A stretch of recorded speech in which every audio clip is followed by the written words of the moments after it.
Neutral station Veyra hung under a glass shield, a bright speck over black distance.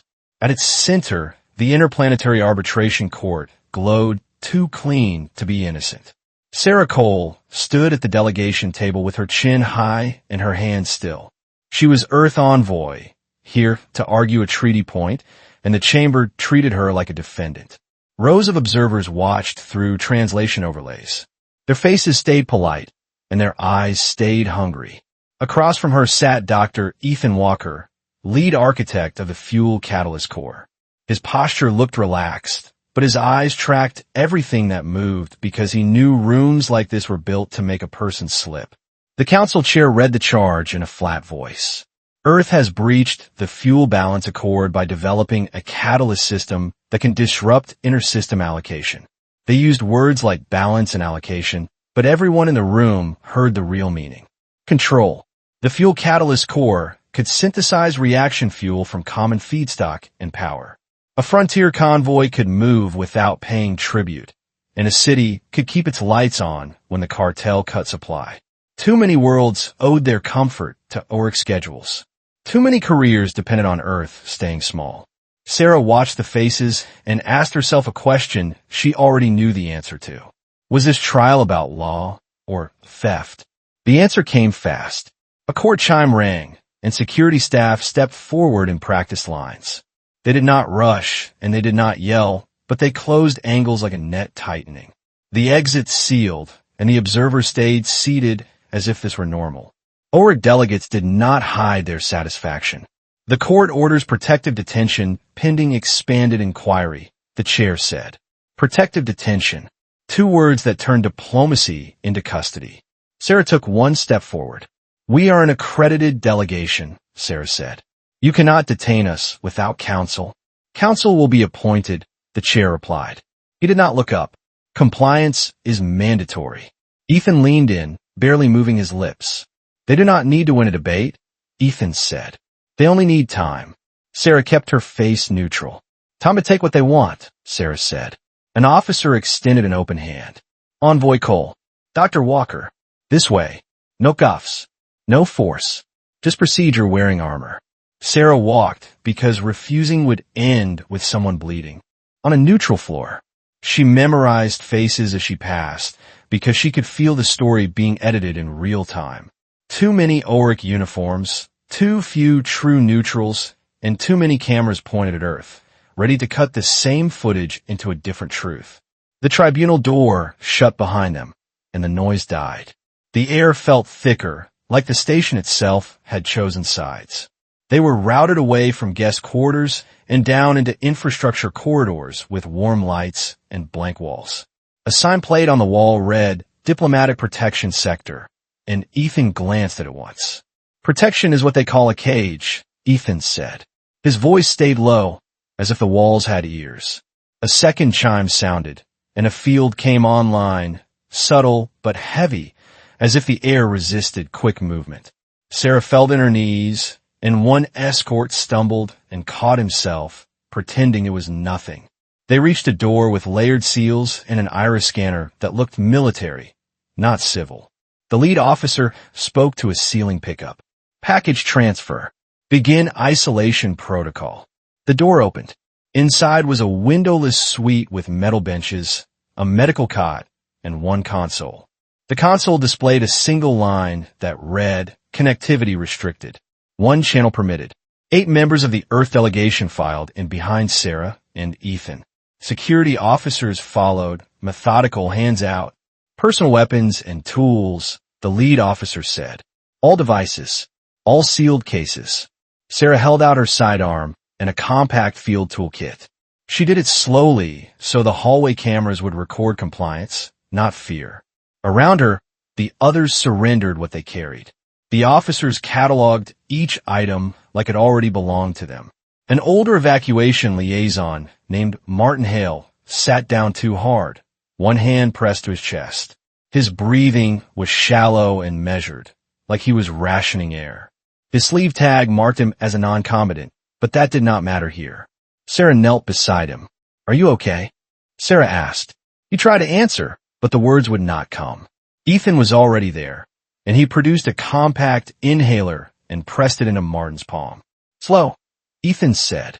In, out. The security officer watched without emotion. Medical support is limited under isolation, the officer said. Sarah looked up. Is that a threat? Sarah asked. It is policy, the officer replied. His tone did not change. The suite door sealed. More locks engaged, one after another, a steady count that sounded like a decision being finalized. Sarah tested her communications link and felt nothing but dead air. The console chimed again. An audio request appeared on the allowed channel, with no name and no face. Sarah accepted. A calm voice filled the room, filtered and careful. Envoy Cole. Dr. Walker. Earth will resolve an outstanding compliance matter. Until then, you remain under protective detention. Sarah kept her tone flat. State your demand? Sarah asked. Transfer the fuel catalyst core to tribunal custody within 12 hours of ship time, the voice said. Upon compliance, the delegation will be released under supervision. Upon refusal, your status remains pending indefinitely. 12 hours. Short enough to panic, long enough to squeeze. And if we refuse? Sarah asked. A pause followed, rehearsed. Medical resources for protected detainees will be allocated according to station policy, the voice said. Martin's breathing hitched. Ethan's jaw tightened. Sarah swallowed rage. You are taking hostages? Sarah asked. It is compliance enforcement, the voice replied. The channel closed. The console returned to its single line. Silence filled the suite, and the only steady sound was Martin Hale, counting breaths like each one had a price. Ethan spoke first. They believe the core is with us, Ethan said. Sarah stared at the sealed door. Then they will search, Sarah said. Then they will break rules and call it policy. The search started within the hour. A wall panel opened and sensor drones swept the room. Their beams made skin prickle. A second team entered with portable scanners, eyes never meeting Sarah's. They checked seams, cuffs, and shoes. They opened cases and handled every object like a weapon. When they found nothing, they came back again. This time they were slower and more personal, as if frustration needed a target. An officer placed a chair under a ceiling camera and pointed at it. Envoy Cole. Seat. Sarah did not move at first. She met his gaze and forced a steady breath. Then she sat because the room was built to punish resistance. The questions came in a calm rhythm. Who funded the core, where it was stored, who had access, which ship carried it, and which world hosted it? Sarah answered only what was already public. Each time she refused, the officers wrote something on a tablet, as if refusal itself were evidence. When they reached Ethan, the lead officer pointed at the lock case on his wrist. Open it. Ethan kept his hand still. Those are research notes under diplomatic seal, Ethan said. Open it, the officer repeated. He raised a slim cutter. Sarah stood. Any breach of seal will be recorded as aggression, Sarah said. The officer waited for authorization. A beep sounded approved. The cutter traced a bright line, the lock popped, and the case opened with a soft snap. Inside were data wafers and a small capsule drive. No heavy core. No catalyst lattice. No prize. The officer's face tightened. Where is it? The officer asked. Ethan did not flinch. Not on the station, Ethan said. The officer leaned closer. Then you have misled this court, the officer said. Ethan's eyes flicked to Martin Hale, to the other delegates, and to the medical cot waiting like a warning. Then he looked back at Sarah, and Sarah understood what he was weighing. Truth versus time. Somewhere far from Veyra, General Adrian Kane would be watching clocks. He would be waiting for Oric greed to become predictable. Ethan exhaled once. I will give you something, Ethan said. Sarah turned sharply. Ethan, do not, Sarah said. Not the core, Ethan said. A direction they will believe. The officer's eyes narrowed. Speak, the officer said. Ethan lowered his voice, as if secrecy still mattered. There's an old logistics cache in the Rimward corridor, Ethan said. A place used during the last fuel rationing crisis. If you want proof, search there. The officer recorded every word, then signaled his team and left without another glance. The door sealed again, and the locks clicked heavier now. Martin Hale whispered, thin and afraid. What have we done? Martin asked. Sarah crouched beside him. We bought ours, Sarah said. Ethan sat back, pale but steady. And we set a trap, Ethan said. Sarah stared at the console and its single line. Somewhere outside Veyra, Oric ships would already be turning toward the bait. On Earth, Adrian Kane would be preparing the other half of the answer. The call reached Earth before the tribunal cameras finished their replay loop. General Adrian Kane watched the feed in silence. The image showed Sarah Cole walking through a corridor of neutral uniforms. It looked calm, which made it worse. He killed the sound and pulled up internal telemetry. Veyra Station had locked the delegation into a protected sector. That meant sealed doors, limited power routing, and restricted lanes. It also meant the Oric Bloc could starve them without firing a shot. Kane leaned forward. The table glass reflected his face, older than his rank. Around him, the command room stayed dim to keep eyes sharp. A staff officer spoke carefully. They sent a demand, sir. Kane did not look up. Say it, Kane said. Custody of the fuel catalyst core, the officer said. They promise release after transfer. Kane nodded once. That is the story they will sell, Kane said. Earth refuses peace. Earth hoards fuel. A second officer slid a file across the table. Is the core compromised? The officer asked. Kane tapped the file, but did not open it. No, Kane said. He let the word hang, and the room calmed in a way fear never could. The real core is sealed and stationary, Kane said. Only 3 people know the location. Sarah is not one of them. A junior analyst blinked. Then why detain her? The analyst asked. Kane finally looked up. His eyes were clear, not kind. Because they think we carried it to Veyra, Kane said. Because they need leverage. He pointed at the tribunal feed, frozen on Sarah's face.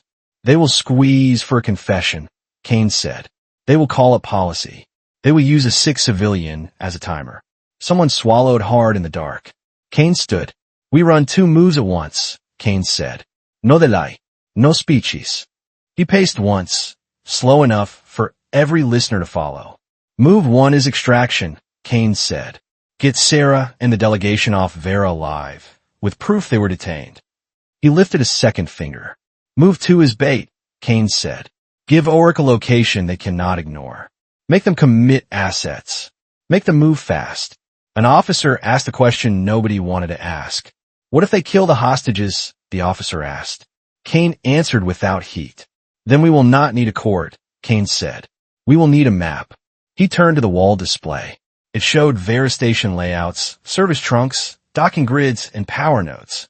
Kane traced a route with 1 finger. We do not send a fleet, Kane said. We send a wrench. The room understood. Quiet infiltration. A service ship, a false work order, and a team that looked like station staff until it was too late. Kane pointed to a docking lane marked as low priority. This is our door, Kane said. He looked at the communications chief. Give Sarah a single phrase through the allowed channel, Kane said. Nothing that triggers filters. The chief hesitated.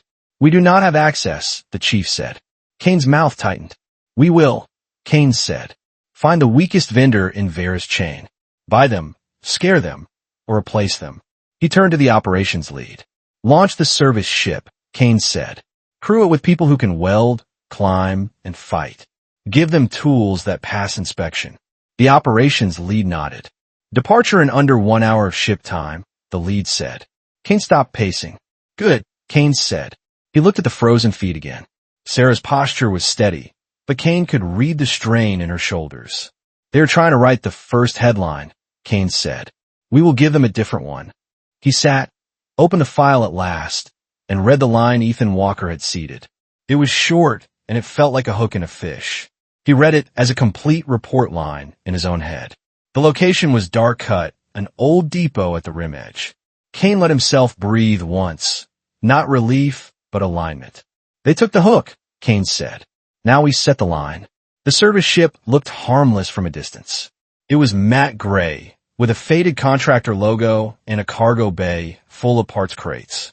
Its transponder broadcast a station maintenance charter, signed by a name that existed on paper. Inside, nobody joked. Lieutenant Mason Rook checked his harness twice.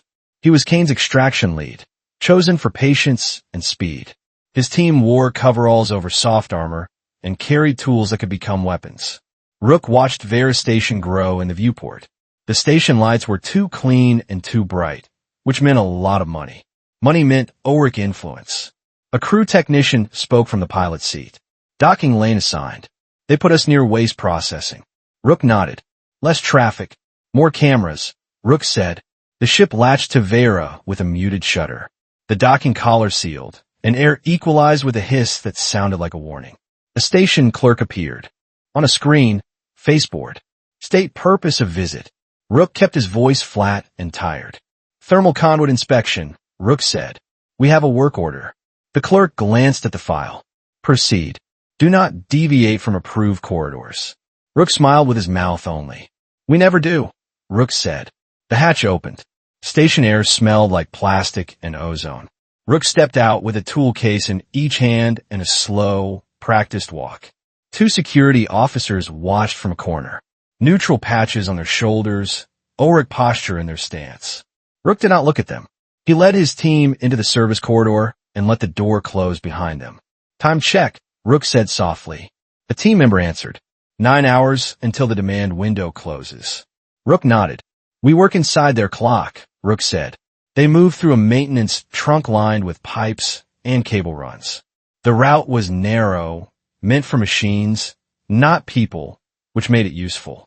Rook stopped at a junction and checked the map Kane had sent. It matched the station labels, but the security notes were newer.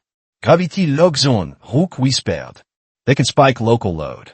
If we step wrong, we drop. A younger team member frowned. Like a trap? The team member asked. Like a leash, Rook said. They do not need bars if your legs fail. They approached a door marked with a dull triangle symbol.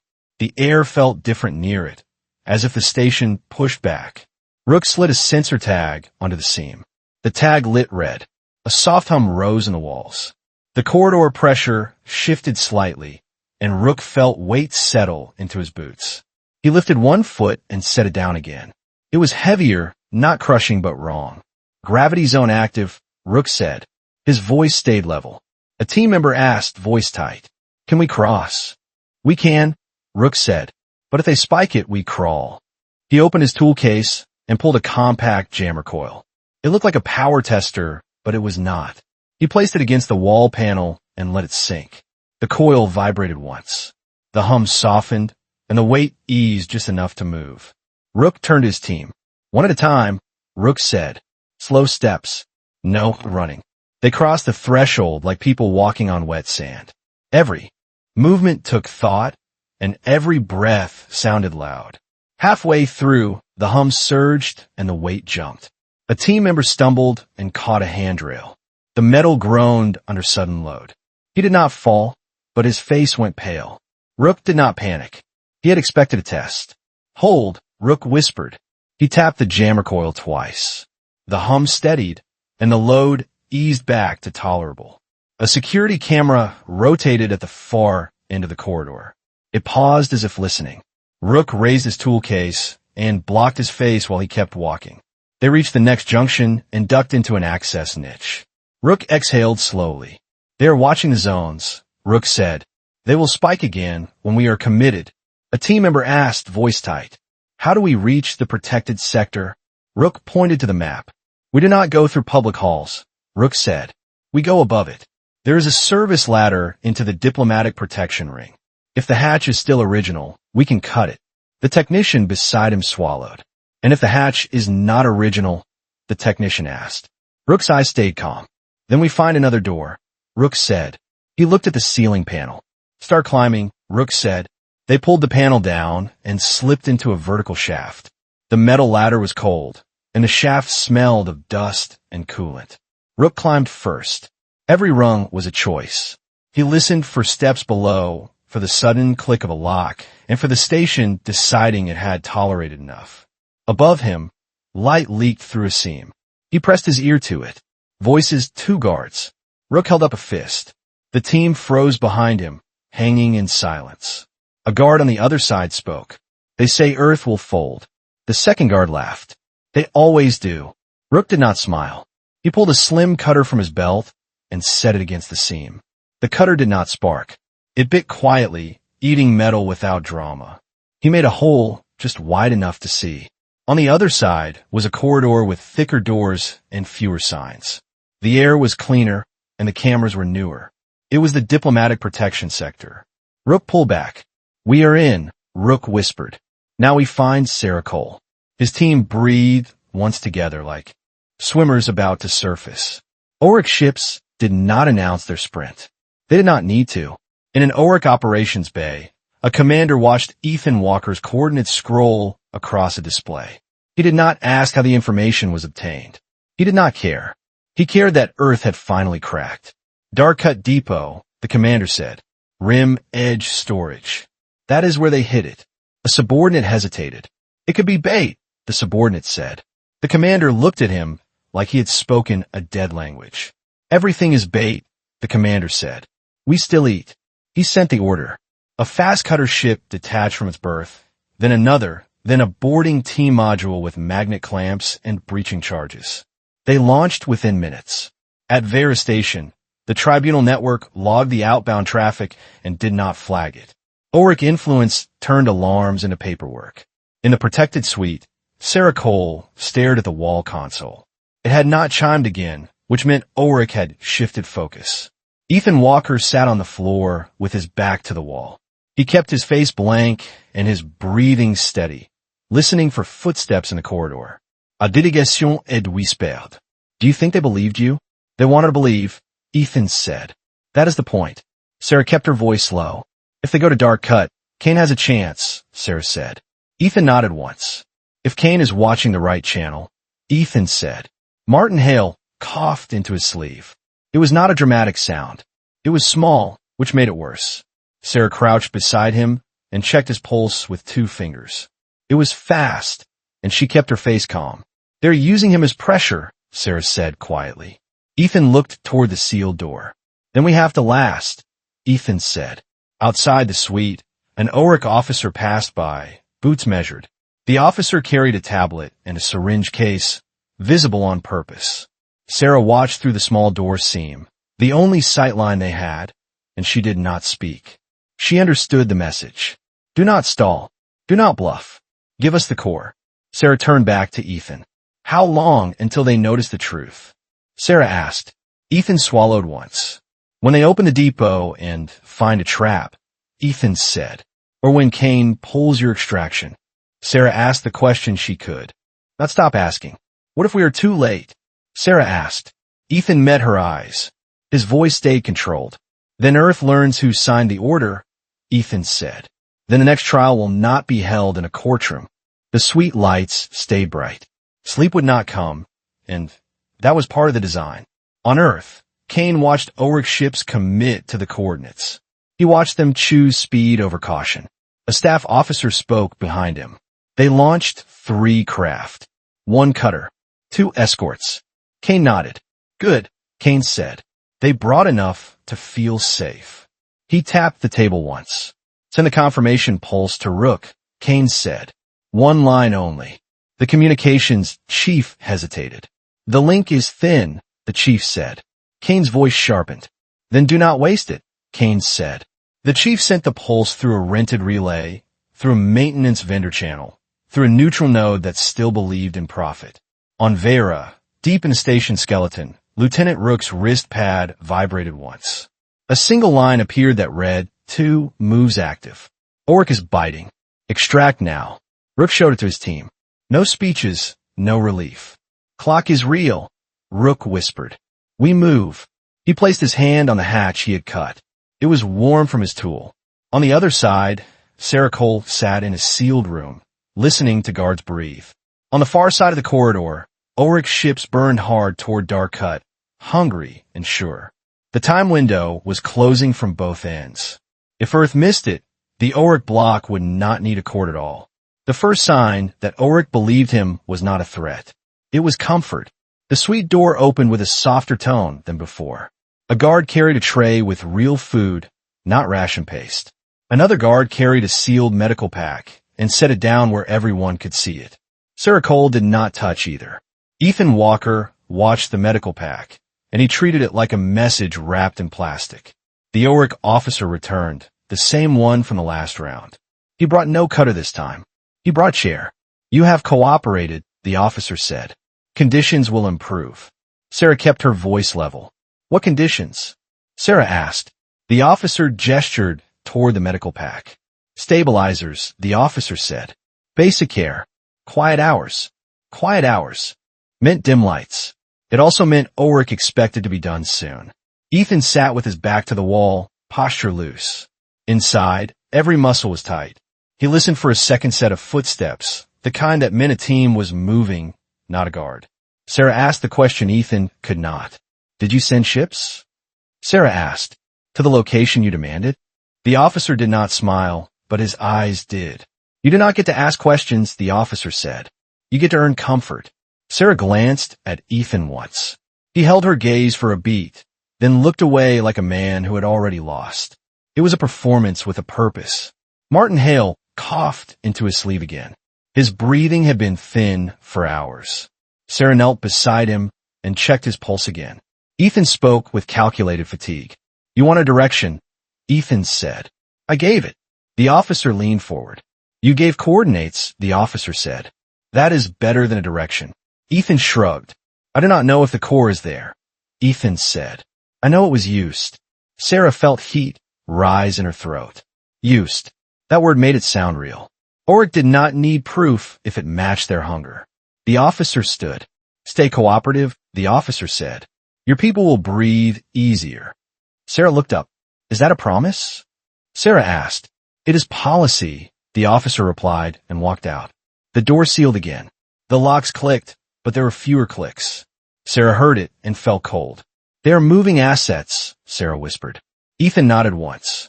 Fast assets, Ethan said. They think they have a prize. A younger aide stared at Ethan. Did you just sell us out? The aide asked. Ethan did not flinch. I gave them something they cannot ignore, Ethan said. That is not the same thing. Sarah sat against the wall across from him. Her voice dropped lower. You were precise, Sarah said. Too precise. Ethan met her eyes. I had to be, Ethan said. If they doubt, they do not commit. Sarah understood the math. A half-believed bait did not pull a fleet. A believed bait did. Somewhere outside Veyra, Oric would be sprinting.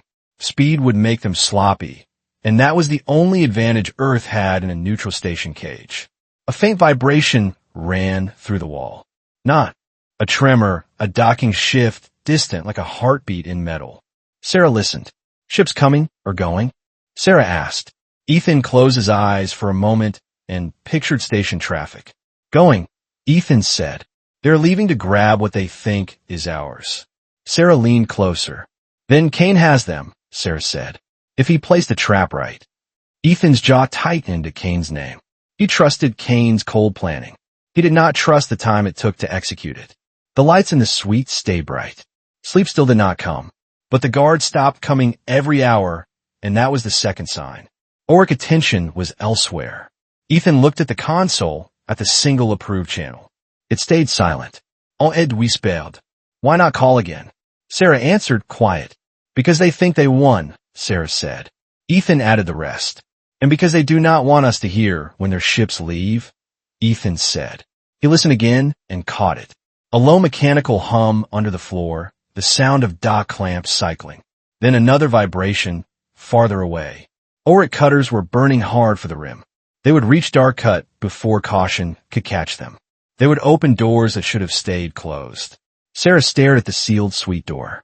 How long until they realize? Sarah asked. Ethan spoke like a man, counting heartbeats. Long enough for something loud, Ethan said. Or long enough for Rook to reach this door. Oned blanked. Rook? The aide asked. Ethan did not answer, because naming the rescue team out loud felt like tempting bad luck. In a room controlled by microphones, bad luck had ears. Darkcut looked dead from a distance. It was a logistics depot built for a fuel crisis that had ended. It was a cluster of storage rings, docking spines, and collapsed antenna masts drifting at the rim edge. No lights, no traffic, no reputation worth saving. That was why Oric believed it. A cutter ship slid out of the dark and rotated to face the main spine. It was small, fast, and armed for boarding, not war. 2 escorts held a loose orbit, sensors sweeping. Commander Voss of the Oric boarding team watched the depot on the forward display. He did not like silent places. Silent places had costs. A junior officer beside him asked the wrong question. "Do you think Earth truly kept it here?" the officer asked. Voss answered with impatience. "Earth keeps secrets where it thinks nobody looks," Voss said. "This place is perfect for that kind of arrogance." He keyed his channel. "Escort pattern tight," Voss said. "Jammers on." No wideband chatter. The cutter approached and latched to a docking collar that had not moved in years. Magnetic clamps engaged with a dull thump, and pressure equalization began slow and cautious. Voss checked his team. 8 boarders, mag boots, breaching tools, and compact rifles. He kept his voice low. In and out, Voss said. "We take the core, we leave. Notre office." A boarder asked, almost joking. "And if it is bait?" the boarder asked. Voss stared at him. "Then we kill the bait," Voss said. "We do not argue with it." The hatch opened into stale air that smelled of metal dust and cold polymer. Their lights cut thin beams through floating grit. The depot had no gravity, no hum, no life. They moved in a line, mag boots clicking lightly on old deck plating. The corridor was narrow, built for cargo crews and forklifts. Now it belonged to rifles and breath. Voss paused at a junction. The depot map on his wrist pad flickered and lagged. "Signal interference?" the junior officer asked. Voss did not like how fast it arrived. "Internal mesh," Voss said. Old station nodes waking up. A small indicator on his pad lit green. A beacon. A guiding pulse. One of his boarders pointed. "Look," the boarder said. A route light. A line of old maintenance lamps blinked on, one by one, leading deeper into the depot. Not bright, just enough. It felt like an invitation. That was the 3rd sign, and Voss hated it. He raised a hand. "Hold," Voss whispered. He swept a sensor cone across the corridor. The sensor showed empty air and metal walls. No voltage. No heat sources. But then the cone caught something else. A ripple in the depot, radio noise, like a heartbeat in static. "Passive emitters," Voss murmured. A boarder frowned. "Like security tags?" the boarder asked. "Like teeth," Voss said. He stepped forward anyway, because Oric greed had already committed the ships. Backing out now would invite questions from superiors, and questions were more dangerous than traps. They followed the blinking lamps. At the end of the corridor, an old cargo door. Weighted, sealed with a mechanical wheel. Someone had cleaned it recently. Dust was missing from the handle. Voss pointed to the wheel. "Open it," Voss said. A boarder moved to the wheel and started turning. The wheel creaked, then loosened. The door slid sideways with a groan. Behind it was a storage bay with racks and seal bins. A single crate sat in the center of the floor. Too neat. Too placed. A tag hung from it, printed in plain trade code. It read Fuel Catalyst Core. The boarders stared. A junior officer exhaled, almost laughing. "It is real," the officer whispered. Voss did not move. He felt the trap in his teeth. "Scan it," Voss said. "Do not touch it yet." A boarder raised the scanner and swept the crate. The scanner chirped, then froze. The display went blank. At the same instant, the bay lights snapped off. Darkness swallowed the room. Then emergency reds came on, dim and slow, like blood behind a veil. The door they had entered slammed shut with a hard clang. Voss tried his channel and got static. He tried again on a different band and got more static. His wrist pad flashed a single line that read external link lost. The escorts outside would be blind now. The cutter ship would be deaf. That meant someone had wrapped the entire depot in a tight electronic fist. Voss raised his rifle toward the dark corners. "Spread," Voss hissed. "Find the control panel." A boarder took 2 steps and stopped. His mag boots locked hard to the deck, like the deck had grabbed him. "What is this?" the boarder snapped. Voss felt it too. The magnetic field had strengthened. Not to hold boots, but to hold bodies. In the far wall, a panel slid open. A small device dropped to the floor and rolled, blinking. A boarder shouted, "Drone!" The device did not fly. It did not shoot. It just blinked faster. Voss knew it was a half second too late. A marker. A range tag. A sharp crack echoed from the ceiling vents. Not a gunshot, a propellant pop. A line of pellets punched down in a tight arc, not lethal, but disabling. A boarder screamed as a pellet tore through his thigh and pinned him to the deck plating. Then more pops, more arcs. Shots from hidden launchers, controlled by a system. That did not need a human hand. Voss fired into the vent line. His round sparked uselessly on armored slats. A voice came over the bay speakers, calm and close. American English, clean and steady. Oric team, stand down, the voice said. You are inside a restricted Earth operation zone. Voss shouted back. Who are you? Voss asked. The voice answered with a question of its own. Did you really think we would store the core in a room labeled for you? The voice asked. The red lights brightened slightly. In that dim glow, Voss saw the crate again. It was not a core crate. It was a shell. He had walked into a lesson, not a vault. A side hatch blew inward with a sharp punch. Smoke rolled into the bay, thin and gray, carrying the smell of cold propellant. Figures moved through it in a low run. Not many. Fussed, quiet, close. Earth operators. They wore dark suits with no insignia. Their rifles stayed low until they needed them. They moved like people who had practiced in narrow corridors. Voss fired. His first burst went wide, pulled by panic and bad light. An Earth operator slammed his rifle, but into Voss's wrist. Pain flared, and Voss's weapon clattered to the deck. Another operator stepped in, pressed a device against Voss's neck, and hissed. Hands, the operator said. Voss tried to turn. A third operator hooked his arm and forced him down. A compact flash fired, not blinding, but enough to make eyes lag. The remaining Oric boarders froze. Not because they wanted to, but because the magnetic field locked their boots and their pride at the same time. The calm voice spoke again, now closer, not through speakers. A man stepped out of the smoke, face half lit in red. He did not look like a hero. He looked like a technician who had been pushed too far. We do not need your deaths, the man said. We need your data. Voss spat. You will die when the fleet comes, Voss said. The man tilted his head. Is the fleet already committed? The man asked. Voss laughed once, bitter. You just proved Earth is guilty, Voss said. The council will crush you. The man did not argue. He pulled a small reader from his pocket and held it up. We caught your outbound orders on the way in, the man said, and we just caught your internal keys. He signaled, and an operator yanked a wrist pad for Voss's suit. The pad was encrypted, but not enough. Not against prepared hands. The man looked at Voss like he was a ledger entry. Who in the council authorized this run? The man asked. Voss clenched his jaw. The man nodded once, almost polite. Fine, the man said. We will read it ourselves. He tapped the pad into the reader. A green light blinked, then a second, then a third. Data spilled, not as words but as link maps and routing tags. A chain of signatures. A network of greed. The man looked up, eyes steady. Bag him, the man said. An operator zipped a restraint around Voss's wrists, tight but clean. Another operator pressed a patch to Voss's temple. Voss fought once. The patch pulsed, and his muscles betrayed him. His vision narrowed to the red lights and the crate that had never been real. As he fell, he heard one more sentence spoken into a line. General Kane, Dark Hut is secure, the voice said. We have a live officer and the council thread. Voss tried to remember the name. Kane. He did not get the chance. Inside Veyra Station, Lieutenant Mason Rook moved through a service hatch into the diplomatic protection ring. The air was cleaner there, filtered hard.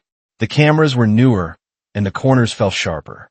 He signaled his team with 2 fingers. They flowed behind him, one by one, quiet and close. Rook kept his voice low. Sarah Cole is in a suite 2 corridors north. Rook said, We cut 1 door, then we move. A team member asked, breath tight, What about gravity locks? Rook answered with a nod. We already saw them. Rook said, Expect another spike. They reached the first corridor and felt the weight shift again. Not crushing, just enough to make running impossible.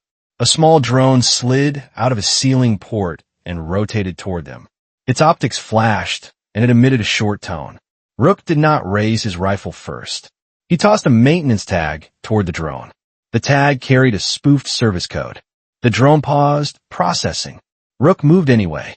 He closed the distance in 3 slow steps and slapped a dark patch on the drone casing. The patch fed the drone a loop. The drone kept hovering, blind in content. They reached the first sealed door. Rook placed a cutter against the seam. The cutter bit quietly. The seam opened and warm air leaked out. Human air. Human breath. A guard rounded the corner at the worst moment. Neutral uniform, Oric posture, rifle half raised. Rook did not fire. He stepped in close and drove an elbow into the guard's throat. The guard folded without a sound. A second guard appeared behind him, eyes wide. Rook's team member grabbed the guard's rifle barrel and twisted. The rifle went down. A baton strike ended it. They dragged both guards into an access niche and kept moving. Then the station punished them.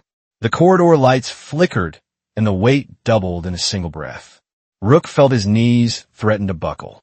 His team members froze, boots grinding on deck. Gravity spiked, someone gasped. Rook forced one foot forward, then another. Each step felt like wading through wet concrete. A cluster of drones poured from a vent line ahead. 3 at first, then more. They were small, fast, and meant to herd, not kill. Rook raised his rifle now. He fired short bursts, not to destroy, but to push them back into the narrow space. The drones snapped sideways and kept coming. Rook felt the trap in the timing. Oric did not want a clean detention anymore. They wanted chaos. He shouted low and sharp. Door now, Rook said. His cutter operator crawled the last meter to the seam and pressed the tool against it. The tool whined, then bit. The door opened a hand width. Rook shoved his fingers into the gap and pulled. Pain flared in his shoulders under the gravity load. The door slid open just enough. Rook's team spilled through, dragging each other by straps. The drones followed, then hit the threshold and stopped. A barrier field shimmered, thin and blue. The drones could not cross. The field was meant to keep detainees in. Now it kept pursuit out. Rook slammed the door. The gravity eased slightly, like a fist loosening. They were inside the detention ring. They heard voices ahead, muffled behind another door. Human voices. Rook pressed his ear to the panel. He caught Sarah's tone, controlled and sharp. A guard voice answered her, colder and closer than before. Rook signaled. 2 team members took positions. The cutter operator prepared the seam. Then Rook's wrist pad vibrated once. A single line appeared that read, dark cut is hit. Oric is burned. Expect white team on Veyra. Rook swallowed. So Oric had lost the prize, or the illusion of it. That meant they would shift to the only thing left. Erase witnesses. Rook looked at his team. We do not have time, Rook whispered. We go loud if we must. A team member asked the only question that mattered. Are they coming for her now? The team member asked. Rook answered with certainty he did not feel. Yes, Rook said. That is why we are here. From the corridor behind them, a new sound rose. Not drones. Footsteps in a disciplined pattern. Heavier boots, more of them. Rook pulled his rifle up steady. The air felt tighter, like Veyra itself had chosen a side. And somewhere in the station network, a different order was being signed. Not detention. Not policy. Removal. Lieutenant Mason Rook held his rifle steady and listened. Boots, heavy too many. The sound moved in a pattern, not a patrol. Rook looked at his team. That is a white crew, Rook said. A cutter operator crouched by the suite door seam. The tool was already hot. Rook spoke into his microphone, low and tight. Sarah Cole, if you hear this, get ready, Rook said. You move when the door moves. There was no reply. The door had no speaker, but the silence felt aware. The boots stopped outside the corridor bend. A voice called out, formal and cold. Protected detainees will be transferred for safety review. Rook did not answer. He signaled with 2 fingers. The cutter operator pressed the tool into the seam. Metal softened, then gave. The door slid a hand width. Warm air spilled out, carrying the smell of human breath and stress. Rook shoved the door wider and stepped through first. Sarah Cole was already standing. She was pale, but her eyes were sharp. Ethan Walker stood beside her, one hand on a bag strap. Zava spoke fast. How many? Sarah asked. Enough, Rook said. We leave now. Ethan glanced past Rook into the corridor. Are they here already? Ethan asked. Rook gave a small nod. They are in the ring, Rook said. They're moving toward us. Sarah turned to the delegation. Everyone up, Sarah said. Stay on my shoulder. Martin Hale tried to stand and swayed. Ethan caught him before he fell. Martin whispered, rough. I can walk, Martin said. I can. Rook pointed down the corridor. Service corridor next, Rook said. No public halls. Sarah asked the question that mattered. Where's the exit? Sarah asked. Rook kept moving. Maintenance pier, Rook said. Not a main gate. They filed out of the suite in a tight line. Rook's team formed a moving wall, tools and rifles low. The corridor lights flickered, then steadied in a harsh white. A drone rolled out of a ceiling port ahead. Its optics flashed toward them. Rook tossed a spoof tag and kept walking. The drone paused, confused, and drifted in place. They reached the first junction. A thin shimmer hung in the air like heat haze. Ethan squinted. That is a field, Ethan said. Rook nodded. Containment line, Rook said. It keeps detainees in. Sarah looked at it. Can you cut it? Sarah asked. Rook shook his head. Not clean, Rook said. We go around. He led them into a side hatch marked with a dull triangle. The hatch opened into a service corridor lined with pipes. Rook spoke the location out loud on purpose. Service corridor, Rook said. The air smelled of coolant and old dust. The floor was narrower here, and footsteps carried. A vibration ran through the deck. The weight in their limbs increased. Ethan felt it first. Gravity lock, Ethan said. It is rising. Rook raised a hand. Short steps, Rook said. Do not run. Sarah asked, breath tight. Can they crush us? Sarah asked. They can slow us, Rook said. They can make you fall. Martin Hale stumbled again. Ethan wrapped an arm around him and kept him moving. Behind them, boots hit the corridor bend. The white crew had entered the ring. A voice echoed closer now. Stop and comply. This is a safety escort. Sarah did not answer. Rook did not answer. Rook signaled his jammer technician. The technician pressed a coil against a wall panel. The hum in the air softened, and the weight eased enough to keep moving. They reached a ladder shaft and climbed down. The shaft was tight and smelled like warm metal. Rook spoke the next location out loud. Technical storage next, Rook said. They emerged into a storage bay with stacked crates and spare conduit. A station camera rotated toward them. Rook pointed his rifle at the camera and fired one clean shot. The lens cracked, and the camera went dark. Sarah flinched at the sound. Now we are visible, Sarah said. Rook answered without looking at her. We already were, Rook said. A door at the far end of the bay slammed open. Two security officers stepped in, rifles up. Rook spoke once. Down, Rook said. His team moved first. One operator threw a smoke puck low. Gray smoke rolled along the floor. Not thick enough to blind, thick enough to break aim. Rook closed distance and struck the first officer with his rifle stock. The officer fell hard, weapon clattering. The second officer fired a burst that tore into a crate. Plastic shards sprayed. Sarah grabbed Martin Hale and pulled him behind cover. Ethan pressed his shoulder to the crate beside her. Ethan asked low, Is this Oric? Ethan asked. Rook fired a short burst tight. The second officer dropped alive, clutching his arm. Mixed, Rook said. Oric influenced station muscle. He did not stop to confirm. He stepped over the fallen rifle and kept moving. Rook pointed to a narrow door under a warning placard. Maintenance trunk, Rook said. The door opened into a conduit tunnel. It ran toward a faint, colder airflow. They entered and kept pace. The tunnel forced them into a single file. The white crew boots hit the storage bay behind them. Voices shouted orders. Metal rang as more doors opened. Sarah leaned closer to Rook as they moved. How far? Sarah asked. 2 junctions, Rook said. Then the maintenance pier. Ethan whispered to Sarah. They're not trying to hold us anymore, Ethan said. They're trying to erase us. Sarah's voice stayed steady. Then we do not give them time, Sarah said.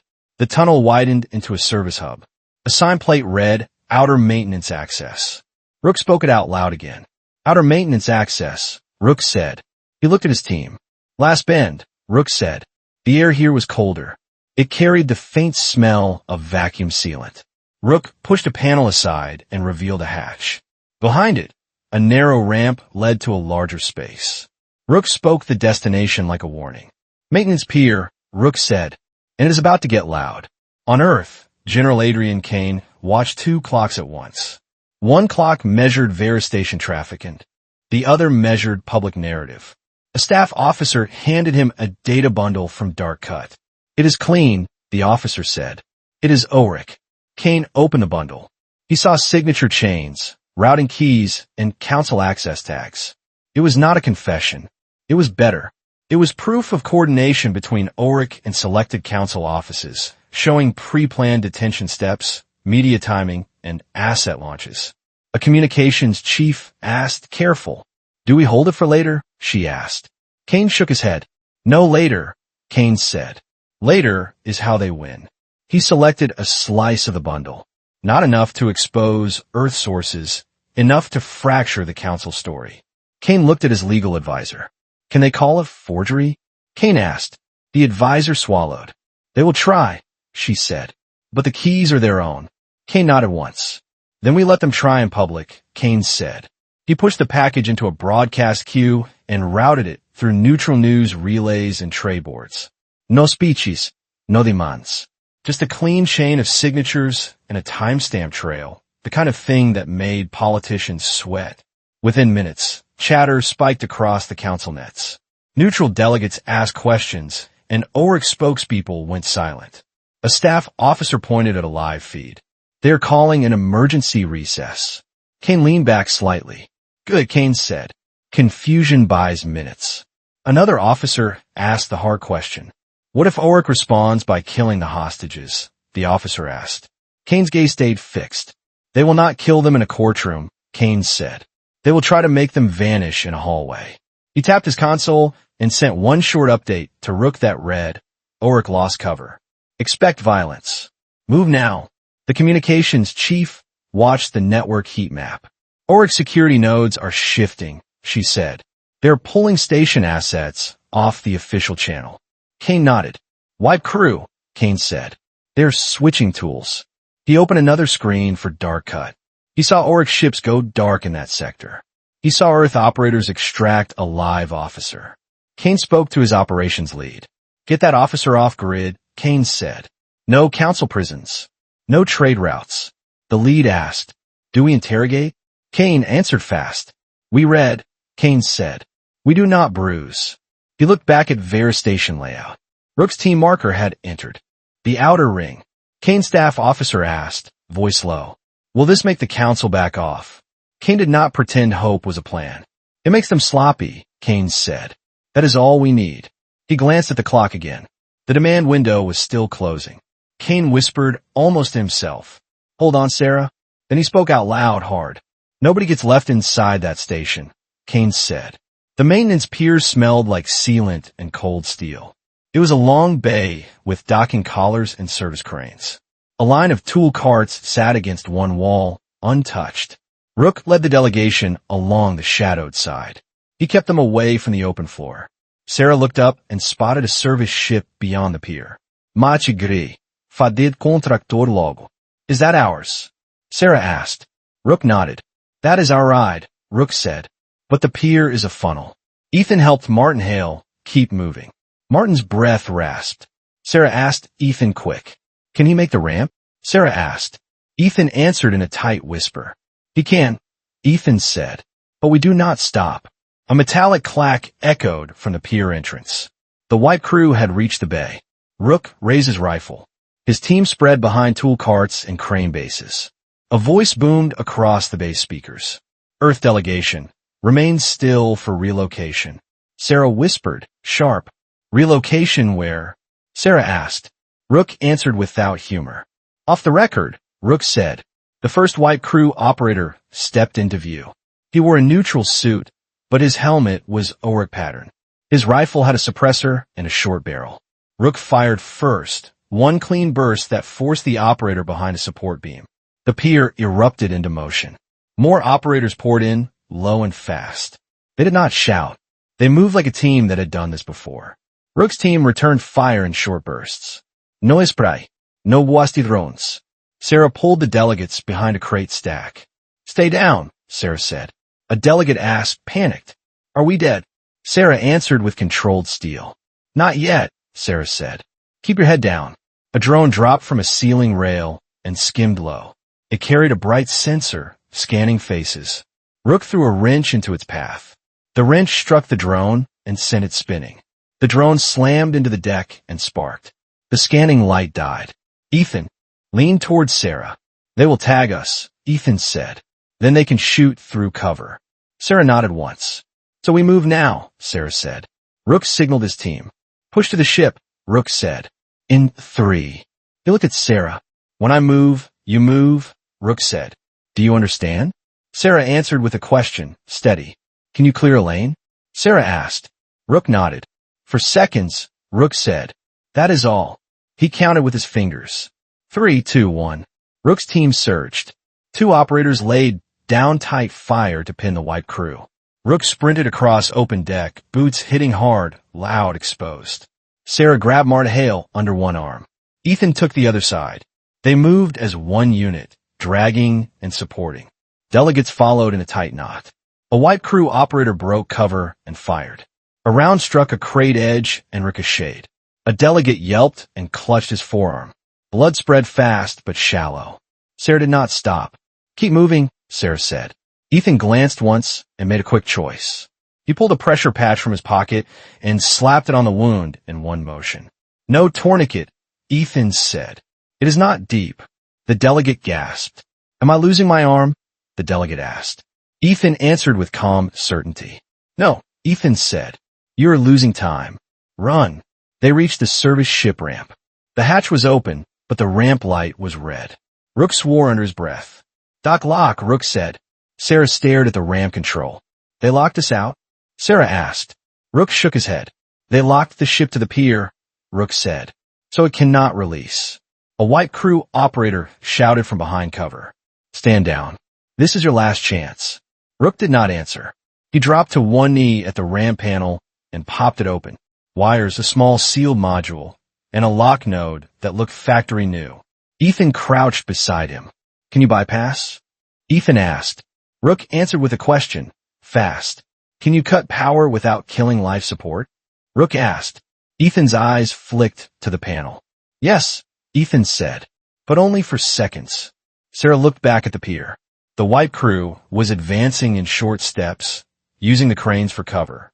Sarah asked, voice hard. How many seconds? Sarah asked. Ethan answered. 10, Ethan said. Maybe less. Rook nodded once. Then we. Do it in 8, Rook said. He pulled a tool from his belt and clipped it to the lock node. Ethan reached into the panel and placed 2 fingers on a power lead. On my mark, Rook said. Gunfire snapped again. A white crew operator tried to rush the ramp. Rook's teammate dropped him with a tight burst. The operator slid and went still. Rook raised his voice. Now Rook said. Ethan cut the power, clean and brief. The ramp lights blinked out. Rook jammed his tool into the lock node and forced a manual release. A physical latch popped with a sharp click. Ethan restored power. The ramp lights returned, now amber. Rook grabbed the ramp rail and pulled. The ramp shifted a fraction, then settled. Lock is broken, Rook said. Get inside. Sarah shoved the delegates up the ramp. Ethan lifted Martinhale with help from another operator. Inside the ship, the air was warmer. The cabin lights were dim, set for work crews. Rook stayed at the hatch until the last person crossed. He saw the white crew close the distance. He backed into the ship and slapped the hatch control. The hatch began to close. A white crew operator fired at the narrowing gap. Rounds punched into the hatch frame and sparked. The hatch sealed. The ship shook as clamps tried to hold it. Rook ran to the cockpit. Punch release, Rook said. Now. The pilot's hands flew over controls. The ship groaned. The clamps resisted. Sarah grabbed a seat rail and braced. Ethan held Martinhale in place. The pilot shouted back. They installed a secondary latch. Rook leaned over the console. Override it, Rook said. Burn the latch if you must. The pilot hesitated. That will damage the collar, the pilot said. Rook answered without pause. Do it, Rook said. We do not come back. The ship jolted. A deep metal shriek filled the hull as the collar tore free. Then the service ship lurched out into open space. Alarms chirped short and sharp. A warning light flashed on the panel. Sarah asked, breath tight, "Are we flying?" Sarah asked. The pilot answered. "We are drifting clear," the pilot said. "But they will chase." Rook looked at the rear camera feed. Two small craft detached from the pier, fast and aggressive. White crew interceptors. Rook keyed his microphone to Kane's channel. "Extraction is moving," Rook said. Dock lock was sabotaged. Kane's reply came in one sentence. "Do not head for the main lane," Kane said. "Make them follow you off-grid." Rook understood at once. They were not just escaping. They were drawing pursuit away from the council cameras. Sarah heard the engine spool and felt the ship angle into a darker corridor of space. Ethan looked at her, voice low. "They will call this an accident," Ethan said. Sarah stared at the shrinking station lights. "Let them try," Sarah said. Behind them, the interceptors closed. Ahead, the dark waited like a mouth. And the moment the ship cleared Veyra's shield boundary, the chase became real. The service ship cleared Veyra Station by a narrow margin. The station shields fell behind them like a closing eyelid. The dot collar alarm still chirped in the cockpit, harsh and stubborn.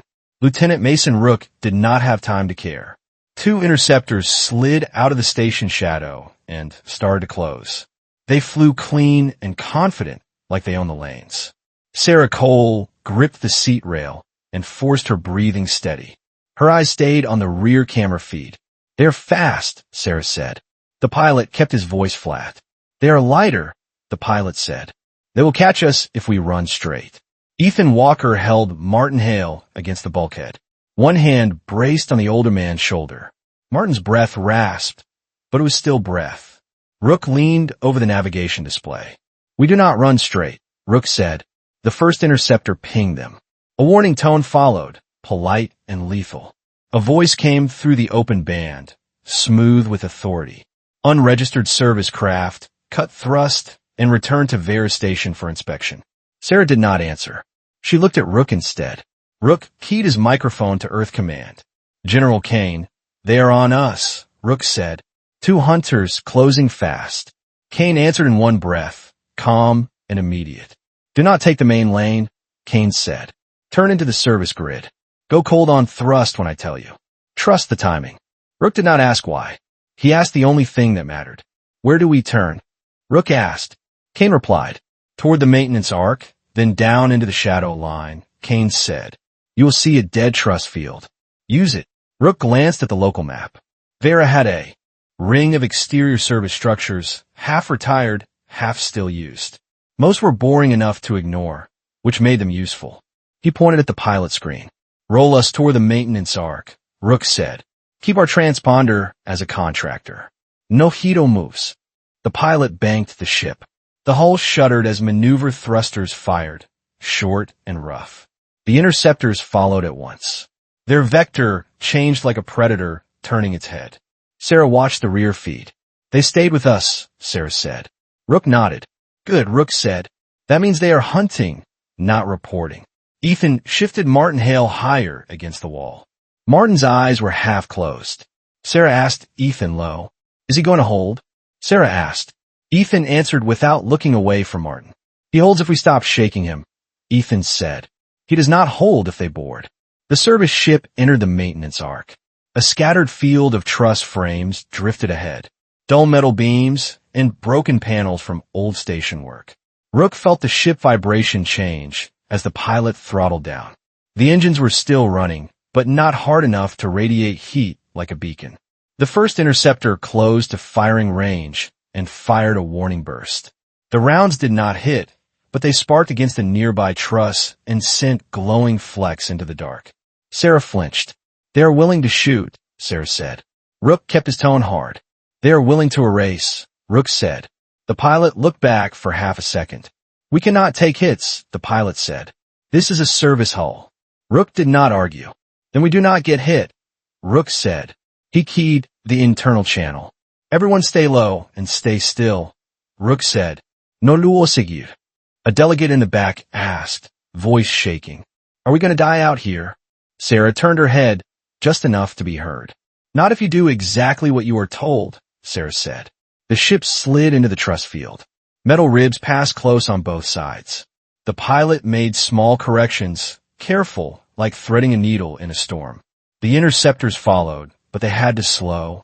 Their confidence became impatience. One clipped a drifting panel with its wingtip and jolted sideways. It recovered, but it lost distance. Rook watched the spacing and felt the opening. He keyed Kane again. "We are in the field," Rook said. "They're still behind us."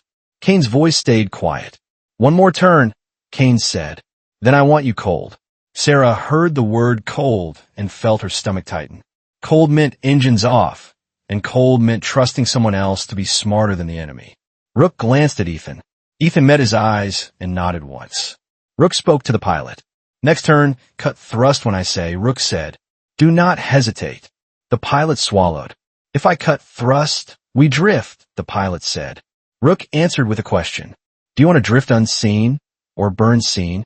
Rook asked. The pilot did not reply. He turned the ship. A larger truss frame loomed ahead. It was a broken maintenance cradle the size of a cargo bay.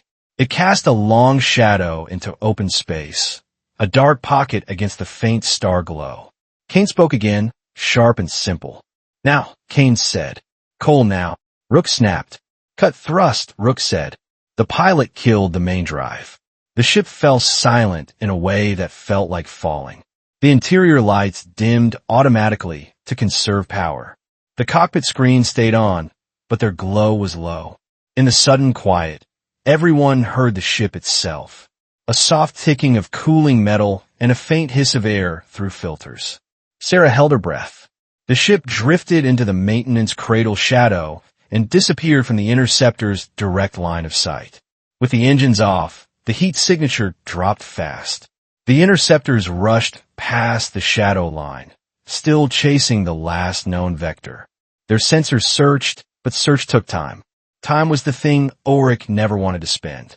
One interceptor slowed and started a scan pattern. The other pushed forward, angry, trying to reacquire the target by momentum alone.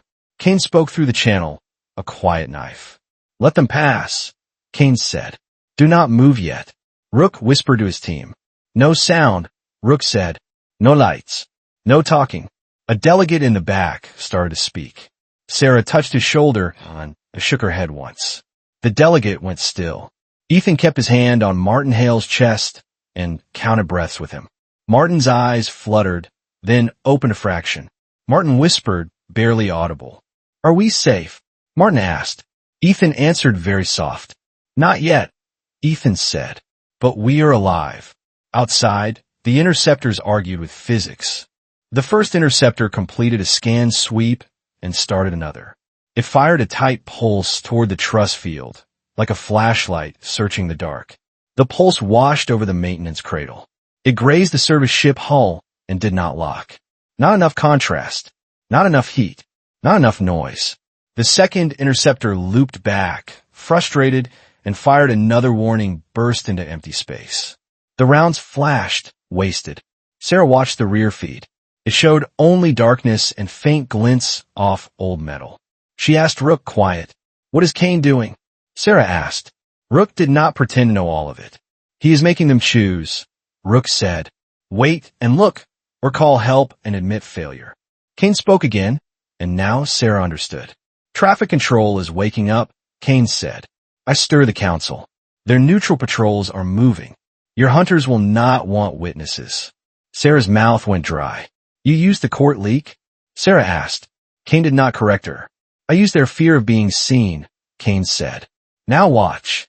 The first interceptor pinged a general channel, short and coded. It was a request for clearance. It was also a confession that it had lost its target. A new signal appeared on the rear feed. 3 small patrol craft slid out of Veyra's shadow. They moved toward the truss field, carrying neutral transponders and bright running lights. The interceptors reacted at once. They widened their spacing. Their hunt had become a scene. The second interceptor turned away first. It burned toward a darker corridor, trying to leave before the patrol could query its behavior. The first interceptor hesitated, then followed. Sarah felt her lungs unlock. She had not realized how tightly she was holding air until it returned. Rook waited until both interceptors were gone. Then he keyed the pilot. Low thrust only, Rook said. Slow and quiet. The pilot restarted the drive at a minimum level. The ship moved like a shadow, sliding along a wall. They drifted out of the maintenance cradle and away from Veyra's bright skin. The neutral patrol craft kept scanning the truss field, looking for trouble that was already gone. Sarah sat back and shook once, small and human, then forced herself still. Ethan looked at her. His voice was rough. They will not forgive this, Ethan said. Sarah stared at the fading station light and answered with a question. Would they have forgiven anything? Sarah asked. Ethan did not answer. He did not need to. The first real calm came only when the service ship cleared the last of the station traffic markers. Rook kept the ship off the main routes, following Kane's guidance through dead space corridors used by maintenance crews and nobody else.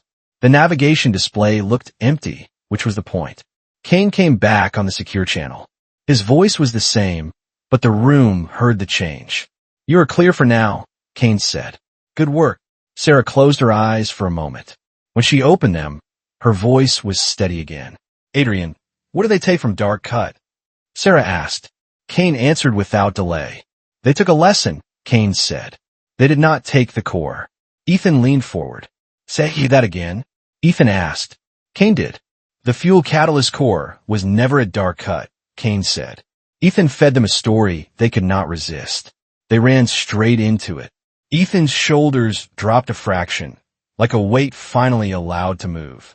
He looked at Sarah and let a thin breath out. Sarah asked the next question. Where's the real core? Sarah asked. Kane's reply was controlled. Safe, Kane said. Sealed. Moving on a route nobody in the council owns. A delegate in the back whispered, stunned. So they kidnapped us for nothing? Sarah corrected him, quiet. Not for nothing, Sarah said. For leverage. Ethan looked at Martin Hale. And leverage costs people, Ethan said. Martin's breathing was steadier now. His eyes were open, watching faces. Martin spoke in a thin voice. Did we win? Martin asked. Sarah answered with care. We survived, Sarah said. That is the first win. Rook listened and kept his eyes on the instruments. He did not celebrate. He had seen how quickly a chase became a kill order. Kane spoke again, and now he aimed at the larger shape of the story. Oric will claim you assaulted station security, Kane said. They will claim you fled justice. They will try to make Earth look like a thief. Sarah leaned toward the microphone. You sent the data, Sarah said. You broke their clean story. Kane's voice stayed even. I cracked it, Kane said. I did not shatter it. Not yet. Ethan asked. Why not shatter it? Kane answered with a question of his own. Do you want them embarrassed? Or do you want them afraid? Kane asked. Sarah understood. Embarrassment created revenge, and fear created distance. Ethan looked away. Fear is expensive, Ethan said. Kane agreed.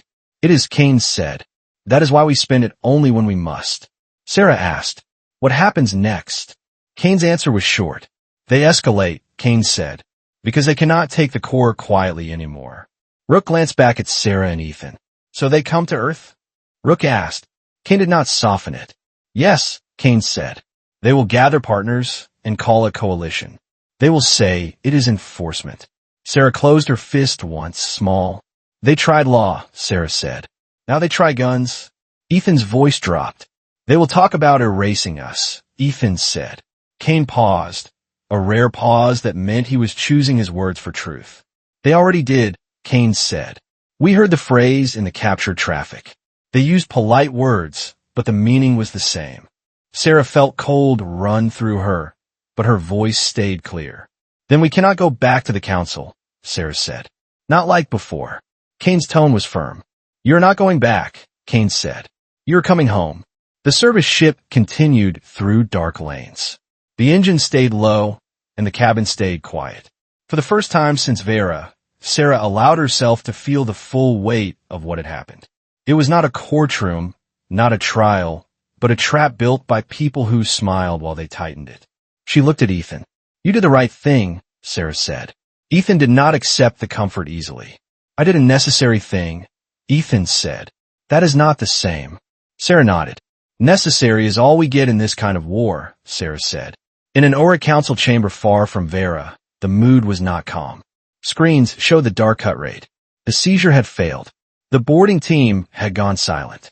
The cutter ship had returned without its prize and without its commander. The Oric delegate slammed a palm onto the table. Earth set a trap, the delegate said. Earth is mocking the council. A neutral minister tried to speak. The signature chain leak suggests interference by council offices, the minister said. The Oric delegate cut him off. A leak can be forged, the delegate said. A second. Oric voice, colder, replied. The keys were ours, the voice said. That is why it hurts. Silence spread across the room like a stain. Another representative, from a fuel cartel world, leaned forward. We cannot let Earth keep that device, she said. If frontier worlds can make their own fuel, our leverage dies. A third representative asked the question everyone was avoiding. So what do we do? He asked. Another court? The Oric delegate's smile did not reach his eyes. Courts are for compliant planets, the delegate said. Earth is not compliant. A military advisor opened a map. Lines and icons appeared, clean and bright. Fleet paths, staging points, supply chains. We can assemble a coalition under enforcement authority, the advisor said. We could demand surrender. If refused, we seize the asset. A neutral minister swallowed. Seize the asset where? The minister asked. The Oric delegate answered without hesitation. On Earth, the delegate said. A representative from Hardline World added, quiet and brutal. And if Earth resists? The representative asked. The room held its breath. Then the Oric delegate said it, careful, like a man signing paperwork. Then we remove the problem, the delegate said. He did not say the ugly words. He did not need to. Everyone heard them.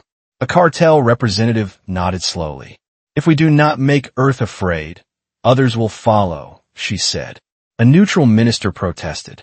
You will trigger a wider war? The minister asked. The Oric delegate leaned back. We are already in a wider war, the delegate said. It is a war for fuel control. The military advisor spoke again, voice measured. We should strike fast before Earth can move the core, the advisor said. The Oric delegate's eyes narrowed. Earth already moved it, the delegate said. That is why we go to the source. The plan took shape with frightening speed. Staging fleets, diplomatic cover stories, trade pressure, and then steel. When the meeting ended, the Oric delegate remained seated, staring at the map. He did not look angry. He looked focused. He whispered to no one. You wanted to be seen as equals. Now you will be seen as a warning. On Earth, Adrian Kane listened to the intercepted chatter with no expression. He stood alone in his command room for a moment, hands behind his back, watching the faint lines of fleet projections on the glass. A staff officer entered quietly. They are forming a coalition, the officer said. They're using enforcement language. Kane nodded. Of course, Kane said. They cannot admit it is theft. The officer hesitated. They're discussing extreme options, the officer said. Kane looked up. Say it, Kane said. The officer swallowed. They talked about removing Earth, the officer said. Kane did not flinch. Then we stop asking to be treated fairly, Kane said. We start teaching. He keyed his microphone to the service ship. Sarah's face appeared on a small screen, tired but unbroken. Sarah, Kane said. You're going to hear offers. Some will sound reasonable. Sarah asked, do we accept any of them? Kane answered in one sentence. Not until they understand consequences, Kane said. Ethan stepped into view behind Sarah. And how do we make them understand? Ethan asked. Kane did not list weapons. He did not give a lecture. He said one line, quiet and final. Earth has more than one surprise, Kane said. We built them where your council does not look. Sarah held his gaze. Under the ocean, Sarah said. At the poles. In orbit. Kane nodded once. Yes, Kane said. And we built them to punish arrogance. The service ship cabin fell silent. Sarah looked away toward the dark ahead. Then this is not over, Sarah said. Kane replied. It is just visible now, Kane said. Ethan asked the last question in a voice that carried fear and resolve at once. Can we make them stop coming? Ethan asked. Kane answered with the same calm he used in the tribunal crisis. We can, Kane said. But first we make them remember the cost of touching us. The channel closed. Sarah sat back and exhaled. Her hands still trembled, but her voice did not. She looked at Rook. Get us home, Sarah said. Rook nodded. Yes, ma'am, Rook said. Home. Behind them, Veyra Station was a fading point of light. Ahead, Earth waited with its secrets, and far beyond, the Oric Bloc was gathering steel, convinced it still owned the future. The lights of Veyra Station faded into the distance, but the truth did not fade with them. A tribunal had tried to turn law into a leash. Oric had tried to turn diplomacy into a hostage deal. And when the bait snapped shut at Darkcut, they did what bullies always do when they lose in public. They stopped pretending. Somewhere out there, a coalition was already forming. They would call it enforcement. They would call it stability. They would call it anything except what it really was. Fear of losing control. But Earth heard the message clearly. Not from the Council. From the silence between their ships, and the way Oric crews hurried when they thought nobody was watching. This is not just a fight for a machine. It is a fight for who gets to decide which worlds move, which worlds starve, and which worlds get to breathe. And the next time they come, they will not come to negotiate. They will come to take. The problem is, Earth has been preparing for that moment in places no tribunal ever looks. Under deep oceans, in polar dark, in quiet orbit. So the question is not whether the coalition will arrive. The question is what happens when they do. If you want the next chapter, where Earth turns the trap from a warning into a lesson the galaxy cannot forget, make sure you are here for it. Like the video if you felt that final chase in your chest. Share it with a friend who loves hard science fiction and real stakes. And subscribe to the channel, because the next episode is where the war stops being legal and starts being personal.